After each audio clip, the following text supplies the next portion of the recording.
Hi, and welcome to Advanced Machine Learning.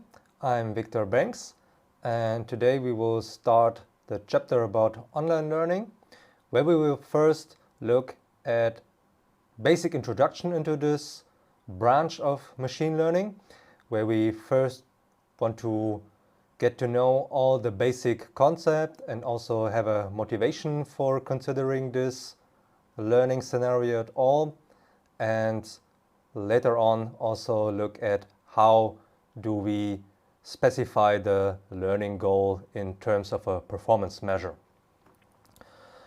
So let's have a short recap on the batch learning scenario, the rather classical way which we consider in machine learning, and try to figure out why it's called batch learning at all. So the name is due to the following fact. So we have typically a data set D consisting of pairs X and Y, feature and label pairs, which are generated by some unknown probability distribution in terms of a random sample. And this data set is nothing else than a batch of data we have. And based on this batch of data, the goal in the typical batch learning scenario is to figure out what is a suitable mapping which is describing the relationship between X and Y. So what is a good model for a given model class or hypothesis space we have. In the sense that we can make good predictions with a good accuracy for data we haven't seen in our batch of data so far.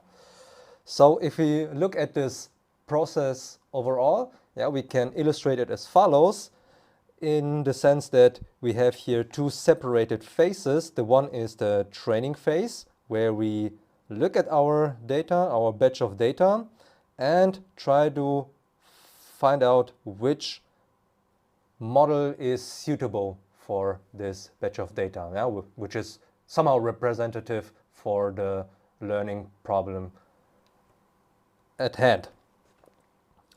And once we have found in this phase a suitable mapping, a suitable model, perhaps by empirical risk minimization, we apply it on unseen data in the testing phase. So we test it for our application purposes. But here, one important aspect is both these phases are separated. However, there are learning problems out there, for real-world problems, which don't share this property, or at least they are having some dynamics where a separation is not that obvious. And this is usually coming due to the following facts. So first of all, this is quite different to what we saw before. We don't have a batch of data beforehand available for learning, but rather a handful or no data point at all. And all the data points are only coming or arriving at our system or whatever, at our machine learning algorithm, only bit by bit, in a sequential order. And for these data points, we usually have to do the prediction or the decisions on the fly. So while the new data points are arriving at our system, we have to make decisions or predictions. And this in turn has an effect perhaps on the generation of the data itself, because depending on the context, it might be that the decisions or the predictions we make, they can influence, they can change the data generating process. And there's another important aspect, namely that we have to take into account that we don't have all the time in the world to come to a decision or make a prediction. No, we are quite limited. So we have to do the predictions as fast as possible. And additionally, we don't have infinite many computational resources available for making the prediction, we only have limited resources to come to the decision. And this is essentially outlining the online learning world, this realm of machine learning, where you see that we don't have this clear separation of the training and the testing phase, but rather they are going hand in hand in a loop. So we have to train, we have to make use of the data points we have, which is only arriving sequentially, and then make a decision based on what we have seen so far, test the knowledge we have. To have a couple of examples which fit into these dynamic aspects, let's have a look at the weather forecasting example when we want to predict the weather at some geographical location, and we have data available in form of a satellite, where the images are only arriving sequentially, only the recent ones are interesting for making the predictions. And well, here we don't suffer consequences, of course, for our prediction because the weather is quite oblivious to our prediction. But still, the people, and also regarding forecasting extreme weather events, that's important that we make very quick prediction to react to a hurricane or whatever, so some weather extremes. Another example in the financial world, imagine you work at a bank, an investment bank, and you now want to make as much profit as possible by investing the capital of the bank at the financial market. So you can invest into some assets, some financial products, and of course these are varying over the time. So again, we only have data arriving sequentially. The most recent ones are more interesting. The decisions we make may have an impact on the asset prices. So if you are working at a large investment bank and we invest a large amount of money into some asset, this might also have the effect that other banks are reacting to this. Another example are navigation systems, where you essentially try to solve the problem of finding the best route from A to B. And here it's only interesting to look at the current traffic situation, depending on what is going on the streets. One path from A to B might be better than another. And of course, also your decision, if you, have an accident on this route, this will have an implication for the prediction whether the current route you took is the best one to get from A to B. Another example, autonomous driving systems, where you have data coming into your system due to the sensors, the cameras around your vehicle, and while you make a prediction or an action, so to continue driving or to hit the brakes, this will change what you will see or what your sensors will see and give you as the current data points. And what we are essentially doing in online learning is we are playing a game between two players, namely the one player is the learner and the other player is the environment. And the learner is doing an action, which might be a prediction, and the environment reacts to that in the sense that it is providing data. Can be also simply an action if we are in a game playing scenario, so we can also include game playing into the online learning world. Then we have that the environment is indeed an adversary or an opponent in a game. And based on the reaction on the data which the environment generates, the learner should update its internal knowledge, its internal model regarding the dynamics of the environment, take this into account, and then take another action or do another prediction for this game, and in turn the environment will react in the sense that it will provide data or do indeed also an action. Again, the learner will update its internal model, and this process will continue till infinity, or at some specific point it will stop. So we have this game-playing view on this learning scenario. And we can also formalize this with these 5 characteristics for online learning. So the one is we have our 2 players. The one is the learner, which depending on the context may represent a forecaster. In the weather forecasting example, may be an agent in the sequential investment example, or decision maker.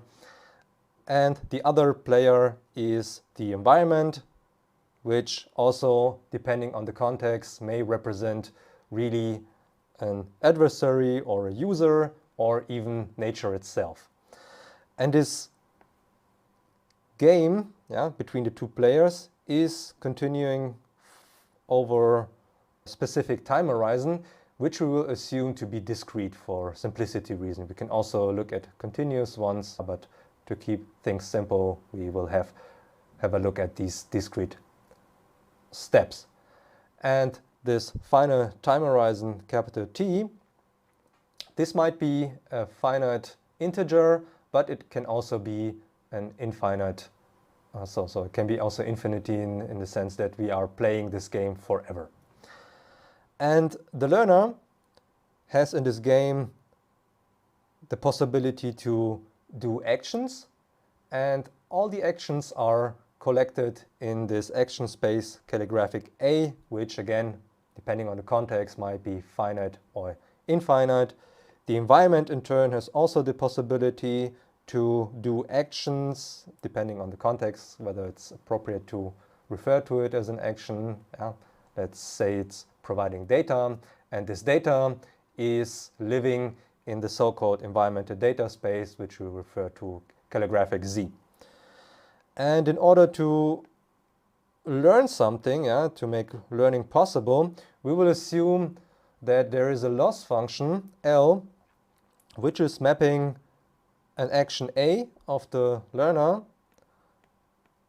compared to an environmental data point Z to some real-valued number L of AZ. It's representing how good or how bad the action was for the environmental data point Z, which the environment provided. And we have the following mechanism. So it's a loop, looping over these discrete time steps we have here. So let's assume we are in iteration number T, or time step T.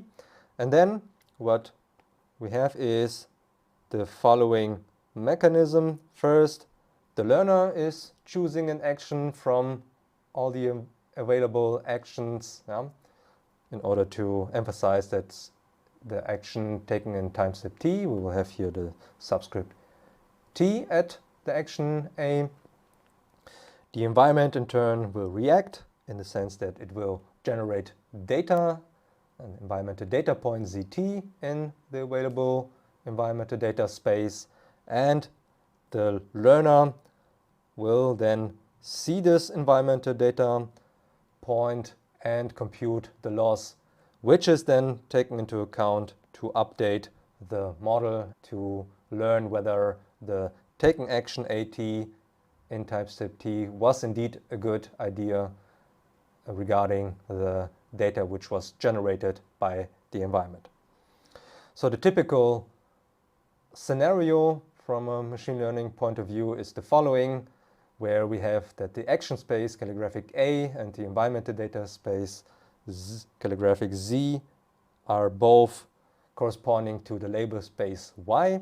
so that we have here the following correspondence, namely the action of the learner is indeed a prediction, so it's a y hat t, so it's predicting a label for some machine learning scenario, and the data we obtain from the environment, from nature, whatever, is indeed a label, so a yt which we wanted to predict. And there are, of course, different ways then to have a meaningful loss, depending on what the label space is, whether it's a discrete label space for classification or continuous for regression case. We know then what types of losses we can consider. Then you might wonder, well, this mechanism is quite simple. Is it really possible to represent every online learning scenario we can think of? No, that's why it's the basic online learning protocol. You can extend it. So you can play around here, of course, also with the order, whether the environment generates the data beforehand or it will generate a part of the data before the action is taken. And this is the extension we will also consider here. Namely, we will assume in some cases that the environmental data point consists of two parts, ZT1, ZT2. The one part is revealed before the action is made by the learner, this first part. And the second part, accordingly, is only revealed after the action or the prediction of the learner is done. So we have then the following adaptation of the mechanism of the basic online learning protocol. So first, the environment generates the data consisting of the two parts.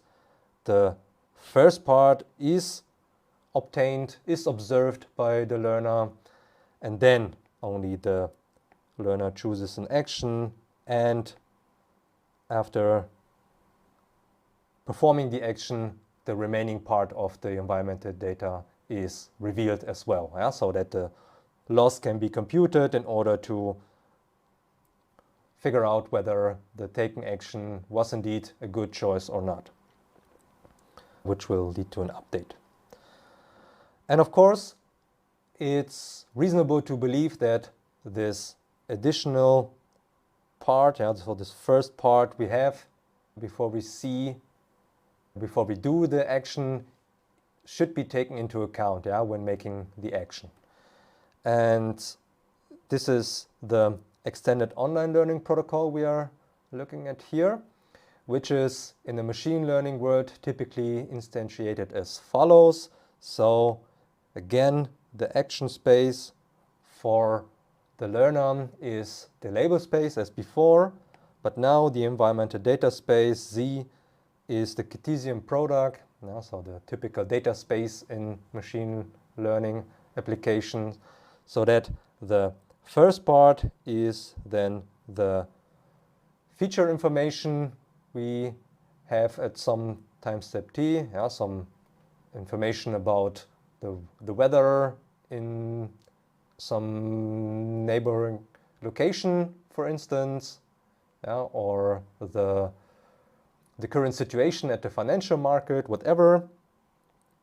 And then when we want to predict something, the weather in terms of the temperature, this is then the yt, which we want to predict as accurately as possible with our action at, with our y hats, which might depend on the xt, so on the feature information we have, on the additional information we have about the environment.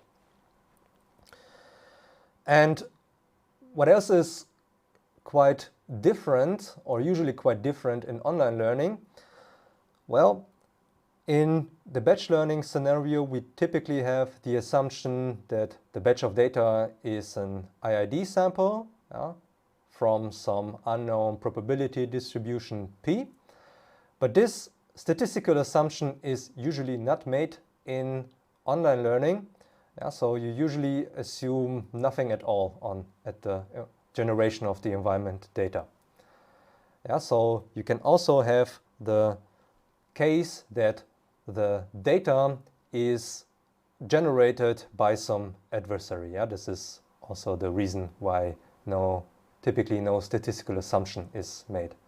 Yeah, because if you want to model the game learning scenario, then it's quite unnatural to assume that there is a probabilistic law behind that, but rather that the adversary is doing some strategical thing in a sense that the data is generated such that the loss should be as large as possible for the learner. But of course, you can also have a statistical assumption on the data generating process, but then you usually don't have stationarity or something like that, yeah, because the dynamics of the data is changing over the time. Yeah, so you have concept shifts or drifts in this process. Yeah, recall we have the consequences if we make predictions in some cases, so that the data generating process will perhaps change over the time. And in order to make online learning work, we have a couple of requirements. Yeah, so we have to think of how can we specify a good online learning algorithm.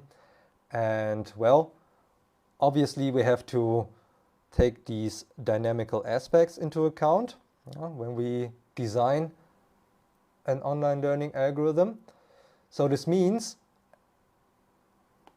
on the one hand, we have to cope with this problem that we only get the data bit by bit, yeah? So that we don't have a large amount of a pile of data before we start learning, yeah? That this data pile is only getting larger over the time. And if it's getting larger, we have to keep in mind that it might be the case that we don't have all the time in the world to do an action, yeah, to make a prediction, but we rather have time and computational constraints, yeah, so that the update, so the prediction for the current time step should not depend on the time, but rather something like the complexity of the action space, yeah, the dimensionality of that, something of that kind. Yeah, so we want an online learning algorithm which is having cheap updates, yeah, so that we can have some incremental updates in this way. All right, although this is quite important for the online learning case, yeah, that we don't have all the time in the world and do not have all resources in the world, we will only look at these implicitly in the sense that every time we construct an online learning algorithm, we will talk about whether it is time and memory efficient, but the measure we will use for the theoretical analysis, this will only look at the, more or less the performance of the learner in the sense that it's tracking the cumulative loss. Yes, because it's rather difficult to incorporate these time and memory constraints into one single number. Yeah? So it's rather something like a multi-objective thing, but still then the time and memory constraints are not that easy to incorporate. So the measure we will look at is the so-called regret, which is given as follows. So first of all, let's recall our scenario that we have a learner which is generating a sequence of actions, and we have an environment which is every time reacting to that, or if it's oblivious, it will simply generate data. And what we can do now is, Well, for all these pairs, yeah, we can compute what the loss is, A1, Z1, and so on. We can do this every time and then accumulate everything. And now what we can ask for is, well, if we would have used, instead of A1 in all the cases here, if we would have used simply another action, yeah, throughout the time, an action A, what would have been the cumulative loss in this case? Yeah? And we can compare the difference between these two things. And this is the idea behind the regret we see here, which we measure with respect to some competing action A, yeah, where we think perhaps, yeah, well, the A would have been a good action, so let's see whether this is indeed the case and compute the cumulative loss in hindsight for choosing this action throughout the time. Yeah, so again, the first part here, this is referring to the learner, the cumulative loss of the learner, and the second part, this is the cumulative loss of some competing action A. And well, we could ask for what is the best action in this regard, in the sense that we look for the one which is having the smallest cumulative loss. And if we compare now this cumulative loss with the cumulative loss of the learner, we would end up with a suitable measure for the quality. Yeah, so again, we compute the cumulative loss of our learner and compare it with the cumulative loss of the best action in hindsight, in the sense that we look for the action which would have generated the smallest cumulative loss if we would have used it for all data points or for all time steps ranging from 1 to capital T. And if this value here is small, yeah, very small, then it's telling us that the decisions which our learner has done were indeed good. If this value here, yeah, this difference between the two is large, then obviously it's telling us that the learner did a quite bad job in some sense. And this value, this is the regret. Yeah? So why is it a meaningful name? Because we can also look at it for every time instance separately, and what we are essentially then measuring is the difference between the taken action and the best action, and this difference can be interpreted as a regret at that time step. Yeah? So we regret that we did not choose this best action in hindsight, perhaps. And there's an obvious relationship between this regret, if we have this infimum in front of this second sum, and this regret we saw before, the regret with respect to some competing action A. Simply the following: this regret is nothing else than the supremum over all possible action when we measure the regret to the competing action A, yeah? Because supremum, we can here flip it with the minus here in the difference to an infimum, and we have the equivalence here. All right, and the objective for every online learning algorithm will be to minimize this cumulative regret. And one additional remark needs to be done here. Namely, it might happen that this cumulative regret is negative. Yeah, for instance, if we have a couple of time points, time steps, where in fact the losses we suffered with the taking action of the online learning algorithm, yeah, so these AS here, are smaller than the losses of the best action in hindsight. Yeah, so the action which would minimize the cumulative loss in hindsight, this A star here. This might happen.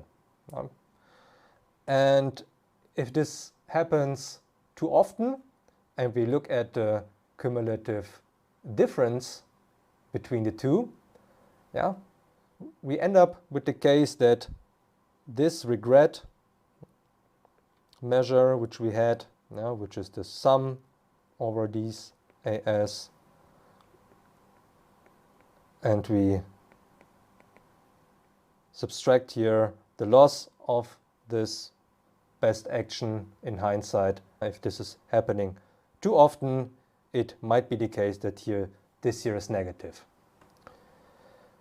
But usually this will be not the case. Yeah? So in the typical scenarios we will consider, we won't have the case that this is happening too often and the best action in hindsight is already doing quite a good job, in the sense that one fixed action would have been already a good idea to choose throughout the time. And this will be reflected by the fact that the cumulative regret will be non-negative, usually. And then if we have this case, that the cumulative regret is non-negative, the objective we have here, that we want to minimize the cumulative regret with our online learning algorithm, this boils down that the regret is sublinear with respect to the time horizon t. And why is this a good assumption or a good goal? Well, this sublinear in the time horizon t, this is telling us that the regret of the online learning algorithm for the time horizon capital T is a small o of t. So we can rephrase that as follows. So if we divide on both sides with a time horizon t, this is telling us that the regret divided by t is O of 1. Yeah? So it's a sequence which is going to 0 if the t goes to infinity, if the time horizon goes to infinity. But if we break down what this regret divided by t is, well, what we see, it's nothing else than the average regret we have per time. No? So we compare here the losses of our online learning algorithm with the best action in hindsight, and then we divide it by all entries we have, and these are t many. So you see, this is in fact something which we want, which is desirable, that the average regret per time step goes to 0. This is why this sublinearity in the time horizon is indeed a good goal. But you might wonder, why are we simply comparing with a fixed best action in hindsight, which we called A star, and why don't we compare with the best sequence of actions, so where we ask in every time step what would have been there the optimal action. Well, the first reason is that this best fixed action in hindsight, this is already a quite hard opponent, so to speak. Yeah? So if you compare it with the batch learning word, in the batch learning word you would indeed also consider the same or a similar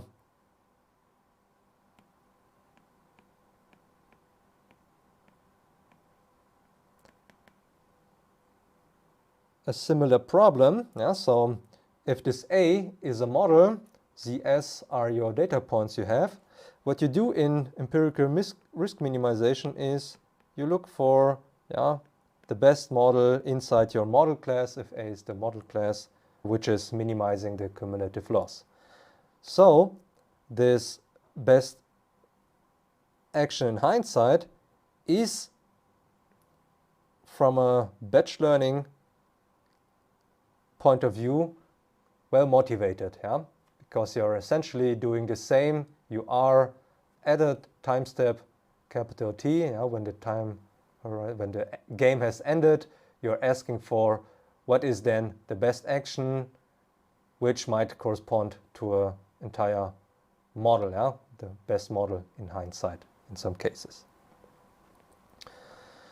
Of course, taking into account that we have these dynamical aspects in the online learning world, where we don't have this typical fixed data generating process where it is evolving over the time, this best action in hindsight as the competitor is perhaps too optimistic and not the best way to go. And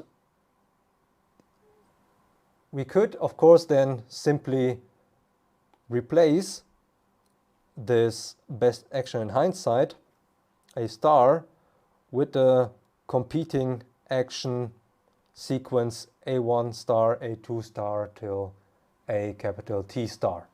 And then measure the regret, again compare essentially cumulative losses between the taken action of the learner and this sequence we have here. The A1 star till A2 star, which might be the sequence which is minimizing in every time step the loss, which would be a quite hard competitor, of course. If we would do this, we would end up with the so-called dynamic regret, which is of interest currently in research and also has been analyzed theoretically in the sense what good online learning algorithms would be for this case. But in this lecture, we will look at the static regret, because this is already a quite hard competitor which we consider there, namely the best action in hindsight, as we will see. And usually the ideas you have for this static regret can be reused somehow for minimizing the dynamic regret as well.